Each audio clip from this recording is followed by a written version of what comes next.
Bangladesh petroleum corporation বা বিপিসির সঙ্গে তরলকৃত petroleum গ্যাসের বা এলপিজির মাদার টার্মিনাল নির্মাণের জন্য শীঘ্রই সমঝোতা স্মারক সই হতে যাচ্ছে। জ্বালানি বিভাগের সিনিয়র কর্মকর্তা সূত্রে এই খবর জানা গেছে। মহেশখালীতে টার্মিনালটি যৌথভাবে বিপিসি, মারুবিনি ও ভিটল পাওয়ার কো নির্মাণ করবে।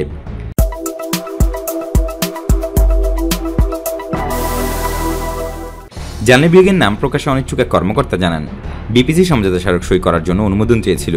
প্রধানমন্ত্রী শেখ হাসিনা গত ৩ মার্চ অনুমোদন দিয়েছেন। সোমবার প্রধানমন্ত্রীর অনুমোদনের চিঠি জ্বালানি বিভাগে এসেছে। জ্বালানি বিভাগ সূত্র বলছে, টার্মিনালটির নির্মাণ হলে টন প্রতি এলপিজির পরিবহন ব্যয় কমবে $40 মতো।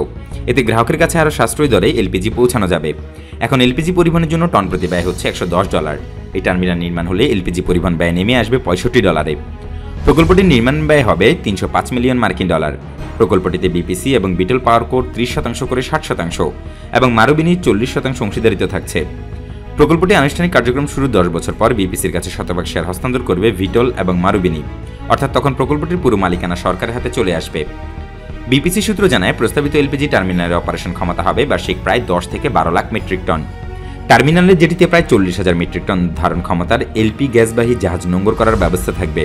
টার্মিনালের মজুদ ক্ষমতা হবে ন্যূনতম 50,000 মেট্রিক টন। এখান থেকে প্রায় 1,500 থেকে 4,000 মেট্রিক টন ধারণ ক্ষমতা সম্পন্ন জাহাজ দিয়ে দেশের এলপি গ্যাস কোম্পানিতে সরবরাহ করা হবে। জ্বালানি প্রতিমন্ত্রী নসরুল হামিদ সম্প্রতি সাংবাদিকদের বলেছেন, এতে করে এলপিজি ব্যবসা সরকার নিয়ন্ত্রণে চলে আসবে। সরকার বিশ্বের বিভিন্ন দেশ থেকে এলপিজি কিনবে এবং বেসরকারি বিভিন্ন প্রতিষ্ঠানের কাছে এলপিজি সরবরাহ করবে। এতে যেহেতু পরিবহন ব্যয় কমে আসবে, তাই গ্রাহক কম দামে এলপিজি পাবে।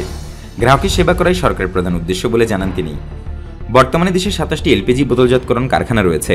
এর মধ্যে 7টির জেটি থাকলেও বাকিগুলোর নেই। দেশে আরও 6টি এলপিজি বোটলিং প্ল্যান্ট শিগগিরই উৎপাদনে আসবে। আমদানির সুযোগ সুবিধা সম্পন্ন এলপিজি বোটলিং প্ল্যান্টগুলো মংলা এবং চট্টগ্রামের সীতাকুণ্ডে অবস্থিত। এখানে নদীর গভীরতা কম হয় বড় আকারের জেটি নির্মাণ করা সম্ভব নয়। এজন্য সব কোম্পানি ছোট আকারের জাহাজে এলপিজি আমদানি করে, যাতে পরিবহন ব্যয় বেড়ে যায়। এই বাড়তি পরিবহন ব্যয় যোগ হয় গ্রাহকের দামের সঙ্গে।